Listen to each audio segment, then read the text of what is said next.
প্রধানমন্ত্রী তারেক রহমানের সফরে সৌর বিদ্যুৎ নিয়ে চীনের সাথে বড় চুক্তি হতে যাচ্ছে বলে জানিয়েছেন জাতীয় সংসদের চিফ হুইপ নুরুল ইসলাম। বলেন, নবায়নযোগ্য জ্বালানি খাতকে শক্তিশালী করতে সব ধরনের পদক্ষেপ নেবে সরকার।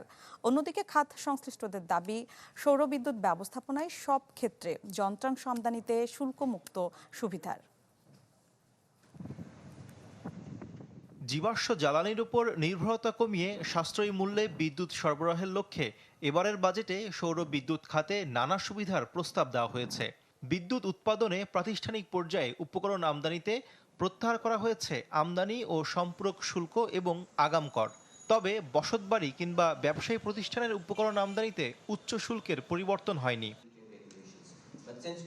রাজধানীর এক হোটেলে আয়োজিত সেমিনারে বেসরকারি গবেষণা প্রতিষ্ঠান সিপিডি জানায়, উৎপাদিত মোট বিদ্যুতের ৫৫%ই ব্যয় হয় বাসাবাড়িতে। নগদ নিয়ে এলো হার না মানা হার অফার। সর্বনিম্ন ১০,০০০ টাকা রেমিটেন্স নগদে পাঠালে থাকছে স্বর্ণের হার জেতার সুযোগ। সৌর বিদ্যুতের মাধ্যমে এই চাহিদার উল্লেখযোগ্য অংশ মেটানো সম্ভব। তবে এর জন্য সোলার প্যানেল উপকরণ আমদানিতে কমাতে হবে শুল্ক হার।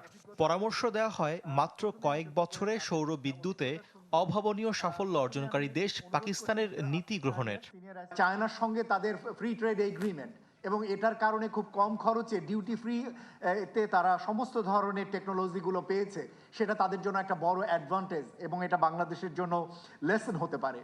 অনুষ্ঠানে জাতীয় সংসদের চিফ হুইপ নুরুল ইসলাম বলেন, নবায়নযোগ্য জ্বালানিতে সমৃদ্ধশালী হতে সদিচ্ছা আছে সরকারের।